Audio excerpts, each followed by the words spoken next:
As with most urban legends, stories of the Loveland frog differ depending on where you look, but the basics remain the same. In the town of Loveland, Ohio, the legend of a large humanoid frog has been passed down for decades and has been dubbed the Loveland frog, also known as the Loveland frogman or the Loveland lizard.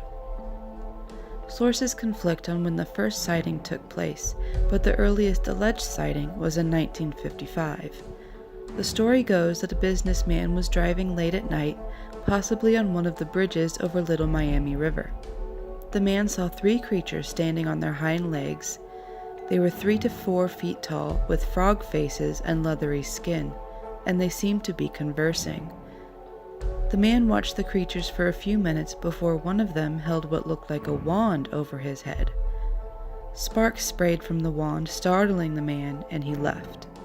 The next sighting, which many seem to think is the first true sighting, took place on March 3, 1972 at about 1 a.m.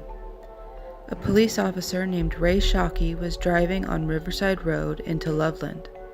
An animal suddenly ran into the road in front of his car, and in the glow of his headlights he saw what looked like a bipedal frog or lizard-like creature standing at 3 to 4 feet tall and staring back at him. The creature climbed over a guardrail and left, going down the embankment towards the river. Shockey returned to the site of the incident with fellow officer Mark Matthews and allegedly found abrasions on the guardrail where the animal had climbed over. Later that month, Mark Matthews would have his own encounter with the Loveland frog. The officer was driving on the outskirts of town when he spotted what he believed to be a dead or injured animal lying in the road. When he got out of his vehicle and the animal moved, standing on its back legs and attempting to climb over the guardrail, Matthews was startled and didn't know what it was, so he shot at it, but missed. A farmer in the area also claimed to have seen a creature of the same description in the same month as the officers.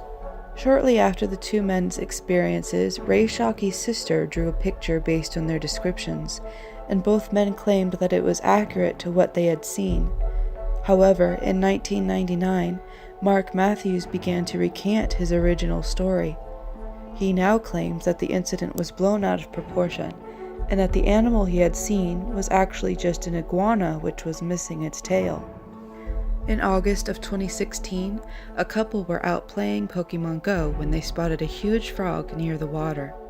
They managed to capture a few photos and a short video, but as with many cryptid sightings, the footage is dark and it's difficult to make out more than a figure with bright eyes.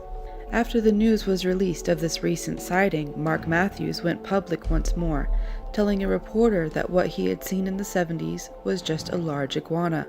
He said that he had told his story to an author writing a book about urban legends, but that the author omitted the part about the iguana. From what I can gather, that book may have been Weird Ohio, a travel guide for Ohio's local legends. A follow-up investigation was done for the book in 2001, and they interviewed Ron Schaffner, one of the original paranormal investigators who investigated the officer's claims. Schaffner had this to say about Matthew's recent comments. Why, after all these years, is Matthew debunking the story? I'm not sure. Could be a number of reasons, but both officers told us that it resembled the sketch in 1976. Why would they show us a composite drawing of this creature back in 1976 and tell us that it looked like the drawing? I lived in Loveland for about 5 years, and the story is still circulating with many variations. Just maybe Matthews is tired of hearing the story and all the variations.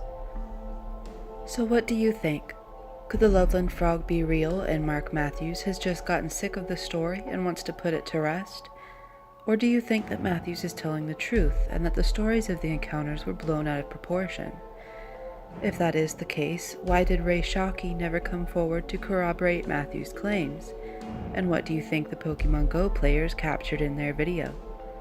Leave your thoughts in the comments below, click the like if you enjoyed, and I hope to see you in the next one.